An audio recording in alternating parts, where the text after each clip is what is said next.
Let's do it. Hey guys, it's Micah from Sapulpa Times. And Lucy with the City of Sapulpa. Welcome back to the studio. Yeah. Or something. Yeah. We need to move this picture. Move it how? Like down. No. Why? Because it might look good like when you're in your office, but when you're here and all you see is Spider-Man's belly. I know. Well, yeah, eventually I'll fix the camera and it'll look better that way. Okay. But, and I know it looks like it's off center and everything, but that's because of the way the door opens too. So it's weird. I don't really want that to be the focal point. I mean, I'd rather get like I was going to get like one of those LED signs that says Timeloop on it or something. Okay. And put that back there. Okay. And that'll be centered. Okay. Okay. That sounds good. So, I've known Lucy for a few years now, and something that I've noticed that she does is this, I don't know if passive aggressive is the right word, but it's like I'm feeling your judgment even though you're saying okay. Feeling my judgment on what? On the back of No, I think the time loop thing is cool. Okay. You think I'm passive aggressive? No, not really, no. I was like, no, I was saying But okay. you know how some people, and I do this myself, but like when you just don't want to argue about it, you just say okay. Oh, yeah. Okay. Mm-hmm. But I wasn't being passive aggressive. I was saying that it was. Okay. I like that idea. Do you? I do. Okay. Good times. I didn't intend to start the show that way, guys. I'm sorry. But we were just talking about our weekend and everything. And I had a good one. I had a great weekend. I had mine was a little different than what I was originally planning. We were just talking about that. Yeah. But before we get into all that, I need to do a very special birthday shout out. We don't do birthdays very much anymore. We don't. We should get back into that. But Okay. I have to do one today. So it is my oldest son. He turned 16 today. And the boy who made me a dad is becoming a man, almost. And so anyway, he's probably still asleep. But Probably. I hope if he ever sees this, that Nathan, happy birthday to you. I hope you have a great day. And I know that his grandfather is taking him to Olive Garden for lunch at 2 o'clock. Kind of lunch is at 2, Dad? The good lunch. I guess you just want to like make sure there's nobody else there. Yeah. Then you get the best service. And then everyone's already been there, so they're out of bread, and so they have to make fresh bread. Okay, I'm glad you finished it with that. Everyone's already been there and they're out of bread. I was like, okay, where's the best service thing coming in from here? Because then you get fresh, because you skip the lunch crew, right? And then they have to start over. Yeah, I mean, I'm gonna choose to agree with that. I think that would be a good way to do it. But anyway, so that's what we'll be doing later this afternoon. Mm-hmm. I had to double check and make sure we didn't have any ribbon cutting scheduled and stuff, so I think we're good. Yeah. But, so getting back to the weekend, originally you and I were going to be doing this thing together over at the library with the teen coffee chat or something like that. Isn't that what they call it over at the library? And so I didn't get to go because my son's birthday party was scheduled. I had to cancel. I feel really bad about that. She had worked real hard to get that scheduled in January, and I didn't put it on the calendar. And so my wife asked me about putting our son's birthday party at a certain time, and I, sure, yeah, that'll work. And then lo and behold, Typical man. I'm typical me for sure. I make that mistake more often than I would like to admit. Okay. But how did it go? It went really good. Actually, I was very close to forgetting myself. Oh, were you? So I was laying in the floor with Bub. We were playing Mario Kart. And I got a little notification on my phone. Like, hey, you have this. And I was like, oh, yeah. So I had like 45 minutes to get ready, which it was fine. It worked out. But I was at the library. So every Saturday from 11 to noon, they invite the teenagers in to come in and talk to different professionals and kind of see what they really ask questions like what your story is about, like how you got to where you are, And then like if you plan to stay there, I mean, they had some really good questions. Yeah. And so it was a lot of fun. We had donuts and coffee and got to hang out with some teenagers and tell them about what I do. Cool. And we were talking about this. Do you think it's an open invitation? Like if teenagers if they just want to come, can they just show up, or do you need to register, or do you know? No, I'm pretty sure like you can just show up. They have a little sign-in sheet. And if you're interested, you can definitely reach out to Lily over at the library for more information. But it's very casual. If you've never been before, I probably kind of scared a couple of the teenagers. They were a little younger and they were asking me all these questions. So then I like stopped in the middle and I was like, okay, how old are you? What do you want to do? Like, and what I'm saying have anything to do with what you want to do? And so I actually made them all tell me how old they were and what they wanted to do and why they wanted to do that. Okay. And so it was pretty fun. It was pretty cool to kind of see, after I knew what they wanted to do, helped me understand the questions that they were asking. Yeah, and probably how you want to respond and stuff, right, and to give them the best answer that they can use. Yeah, that's good. So it was really good, and they had a sign-in sheet.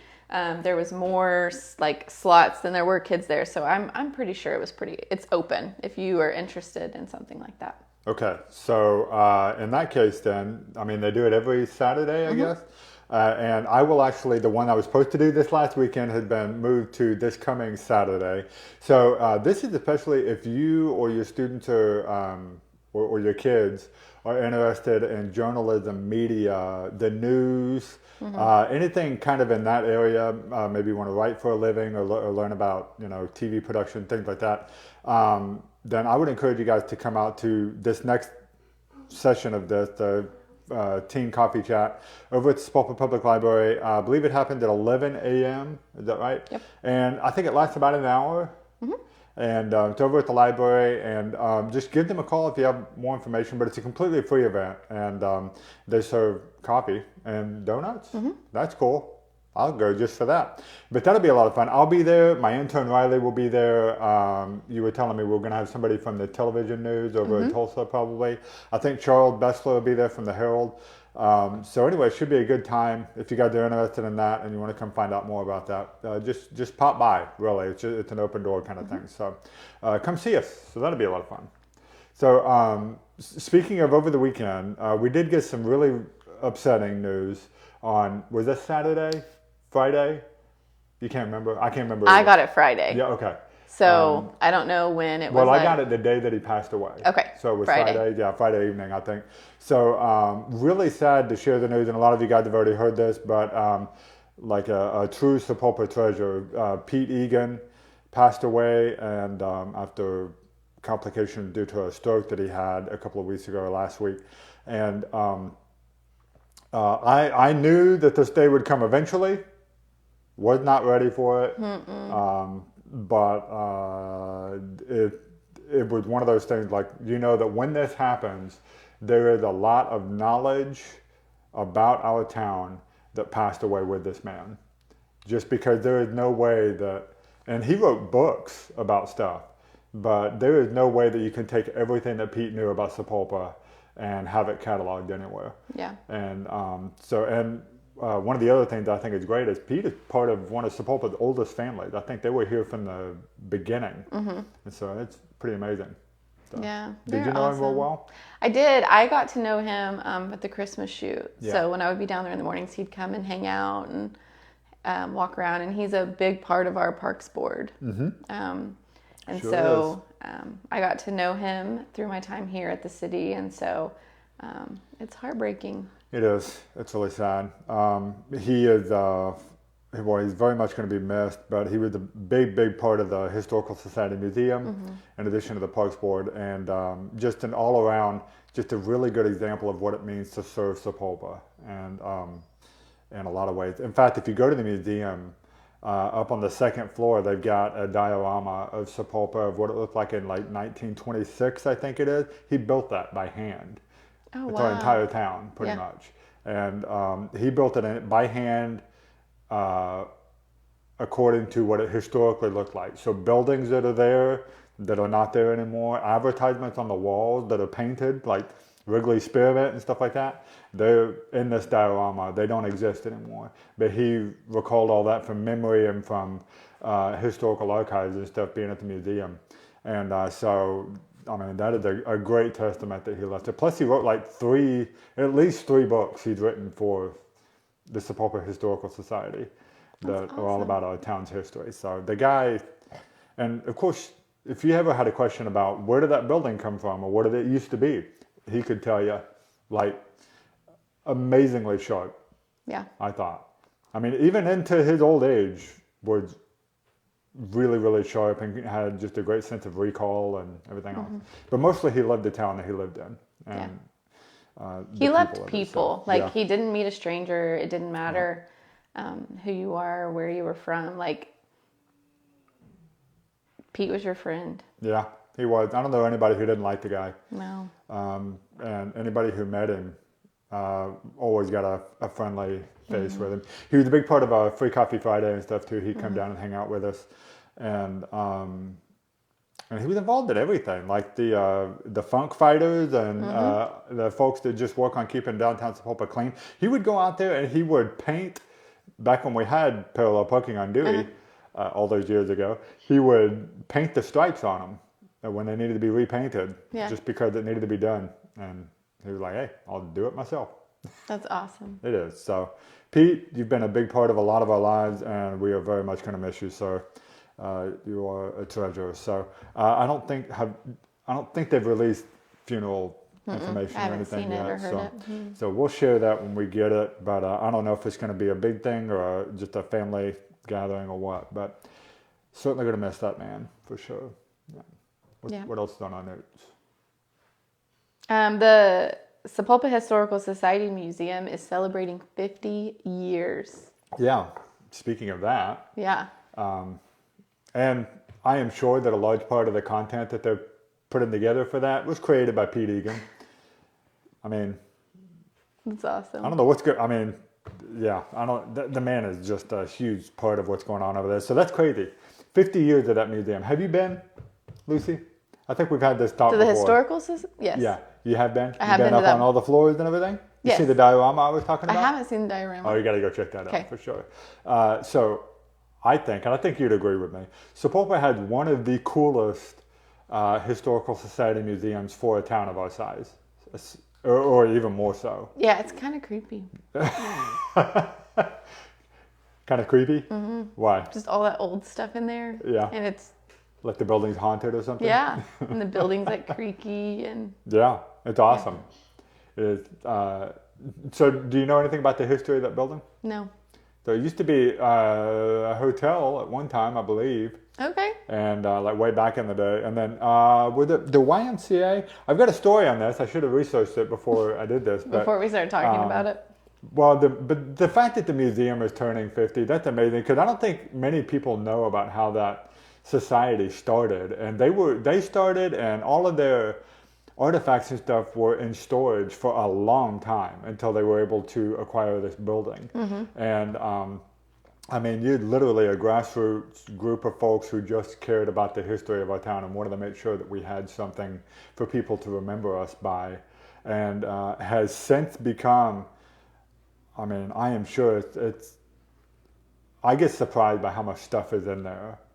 Right, and it is highly visited. I know that it is one of the big places to visit when you're like traveling Route 66 and stuff. Like, there's a lot of promotion and advertisement for our historical museum. Yep, for sure. And speaking of that, what's cool is you go into these different rooms and they got a lot of different themes and stuff, and you got like veterans and Francoma, and I like looking at like the old signage from. They have a room that looks like a 1950s sock hop dance or something. Oh, yeah. And there's like signs from the old Sonic or one of the old drive-ins or something. And the prices back then, my gosh, it's like 10 cents for a hamburger or something. Yeah. It's crazy. Wish we could go back to that. That'd be pretty cool. It would be awesome. So, I don't know, do you have a favorite room or anything in there? No, not really. Okay. What about have you been, downstairs where they have all the displays of how it used to look way back in the day? No. You said you've been to this place I have been before. there. I have been there, but I'm not going to lie. It's like, okay, there's that. Okay, there's that. Just kind of like you did say that you're not a big history person, so that's a shame. Well, it's a great museum, guys. Be sure to go visit. They've got, I believe, coming up on the 14th is going to be, I think they're doing like food and dinner or something for the Historical Society. So we'll talk about more about that on Wednesday when we talk about our events and stuff that are happening this weekend. But 50 years is a big deal. It's a really big deal. Yeah, it is. So what is this amazing. Heartland flyer? The Heartland flyer. Okay, we got to talk about that. Okay. So are you familiar with the train, the Amtrak train that goes from Dallas to Oklahoma City? Yes. Okay. Did you know that that was in peril? Basically, like Texas hadn't funded their portion of that service, and so they were looking at taking it away. No. Yeah, it's unfortunate.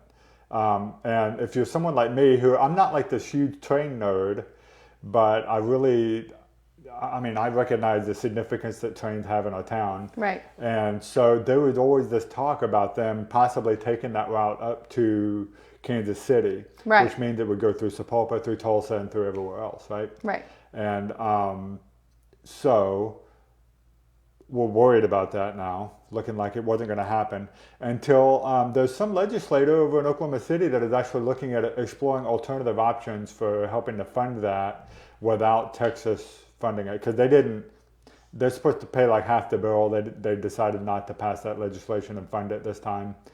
I don't really know why, and I guess they just don't have an appreciation for it like we do. Something like 86,000 people last year took that service. Yeah. And so, I mean, it's not, I think it's a well enough populated thing that it should be worth funding. Right. But the cool thing about that, this is all speculation, by the way. I haven't talked to anybody about this. Okay. But if it becomes 100% funded by Oklahoma, I think that opens up a lot of opportunities for us to be able to do the things we want to do. So this would have been years ago, probably 11 years ago. You're probably too young to really remember this. But do you remember when we had the, I think they called it the Eastern Flyer or something, like this passenger train service that they did some test runs on, and they brought it through Sapulpa, and they did pre-sales and stuff for it. Do you remember this? I remember like 2014 or something? Yeah, I remember people talking about it, but I don't remember it being like a huge deal, because I do remember conversations about the train coming and like being able to jump on it and ride it. I have some friends that religiously take the Amtrak to Dallas. Yeah. And so that was something that they were super excited for. Okay. Well, so the idea, the thing that I'm talking about, they did the test run for like 11 years ago, was supposed to be kind of a trial run to see if this would work. And by my opinion here, I think it worked spectacularly. They sold out of all of their pre-sales on that like immediately. It was booked to the gills. Everybody wanted to do it. And then the problem is, like when it comes to the railroads, is they're all owned by different companies and stuff. And honestly, it is more about freight than passenger service these days anyway, in this part of the country anyway. And so, they really have to either have a big sentimentality for it, really just have a love for the passenger train service to keep it going, or they have to get help, federal funding or state funding help, in order to make it worthwhile, I think. Because otherwise, you could be hauling freight on that and making probably good money. Right. But it's just hauling around people, which I would love. Yeah. I wish we could go back to the days where you could hop on a train and end up across the country in like 2 days. That would be pretty cool. And that would everywhere. You could go to Sperry, Oklahoma and be in New York City like in 2 days. I mean, that's going way back. That's like the turn of the century, but. Okay. Like, did you live in those times? No, I didn't. Well, you were talking about it like you did. Abiding love for those times, yeah. I went to the Grand Canyon on a train. How was it? It was a lot of fun. And so we had like a meal on the train and stuff like that. And it was really cool. So you were probably at the depot that's up there at the rim of the Grand Canyon? Yes, so it took us all the way to the Grand Canyon. Like we got off at the Grand Canyon on the south rim. Okay. Yes. So if this is where I'm thinking it is, and it probably is, this is the Harvey House that you stopped at over there. Like a big, like ornate kind of Frisco Depot, probably. Beautiful building. Mm-hmm. Okay. Well, we used to have one of those in Sapulpa. Okay. Have you ever heard about our Harvey House that we No. had? Okay, any of the old-time train enthusiasts, old-time Sapulpas are going to know what I'm talking about here. Because we had a really beautiful building, and I'll show the photos to you sometime. Okay. But the Harvey Houses were like the first real franchise of restaurants that we had, and they were built along the railroad tracks and stuff. And we used to have one in Sapulpa, and it got tore down in 1963, I think. Okay. But that would be like top 3 of the buildings I would like to see come back to Sapulpa. The Harvey House would be one of them. Yeah. For sure. That's awesome. So imagine bringing that kind of experience like you had at the Grand Canyon, where you eat on the train and stuff, bringing that back here on Route 66. Would that not be awesome? That would be pretty That cool. would be awesome. It was a lot of fun. It made traveling easy because Hudson was very young. And so, you don't have to have a car seat, and like, it's cool. Yeah. I'm glad you had a good experience, because that Yeah. might, the idea that we might be able to bring that back to Sapulpa would be really awesome. That would be awesome. I would vote for that. Would you? I would. Good. So anyway, that being said, all of that is up in the air right now. Don't know if that's going to happen or not. Sad to say that there may just not be enough interest in it to keep it going, but I know there's a passionate few of us who are pretty big on trains and stuff, which is weird. I'm not a Sheldon Cooper train nerd guy, but I do. I love the nostalgia and the old timey westernness about it. That's what I like about it. Okay. Anyway, just wanted to update you guys on that. All right. Other than that, the only news we have to share is what's happening on Wednesday. For the show. Yeah, so Lucy won't be here. I told her to take the morning off. Yeah. So some of you guys might know James Robert Webb. He is a Kellyville native. They actually renamed the town for a day on one of his songs. Did you know that? We did a story on that, like 2017 or something. But so James Robert Webb is a Kellyville native, like spine doctor. Okay. Turned country music superstar, Okay. pretty much. And then he still works in Tulsa, and you can go see him anytime. But when he's not doing that, he's writing music and performing and stuff. And he's been to Nashville, and he's done record deals, and he's got a new one that just came out this last week. And he is now branching into a new thing. He's being an actor in his own show, and so we're going to talk to him about that on Wednesday. So he'll be here in this seat right here on Wednesday, and we're going to talk with James Robert Webb and about what's happening with his music, and now this new foray into acting that he's doing. So sounds like it'll be a lot of fun, I think. Yeah. Yeah, it will be. You will have so much fun. I will. That's it. Okay. Yeah, I mean, I'll watch. I Okay. just won't be here. She was like, you will have so much fun. Yeah. I don't know if you were saying that like in a way that you wish you were here for it. Oh, no, I'll watch. But Okay. you'll have a lot of fun. It All right, sounds... yeah, be sure to interact with us in the comments. Yeah, right up your alley and a good change of pace, and I think it'll be a good guess. It'll be a lot of fun. I'm excited to watch. Me too. So, all right, I have a joke today, Okay. but I forgot it. Can you show me my note? Oh, okay, yeah. I remember. Okay. Do you have one? You don't have one? Okay. So, a lot of people are worried about whether their smart TV is listening to them and spying on them and feeding that data back to Google, or Alexa is spying on them, feeding that data back to Amazon and stuff. And listen, if you're worried about your smart TV or your Alexa spying on you, don't worry about it. Your vacuum has been gathering dirt for years. Yeah, that's a good one. Thanks. I can tell by your big belly laugh that you had there. It was good. So.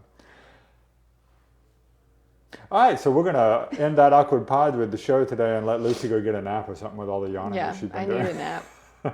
It was a busy weekend. It was, but it's going to be a good week. I think we got a couple of days with minimal amount of rain coming up. It's lovely. It's sunshiny outside right now. We've got some more rain later this week because why not? Why not? That's what we're in right now. But anyway, looking forward to seeing construction get going again. I know it's been kind of at a standstill. It's going great.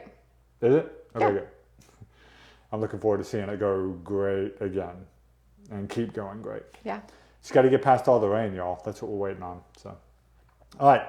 I'll end it there. Thanks for tuning into the Timeloop Live, guys. We will see you guys again on Wednesday with James Robert Webb right here on the Timeloop, where we talk about all things happening in the town that we love. Have a great Monday, everybody. We'll see you later. Bye-bye. Bye.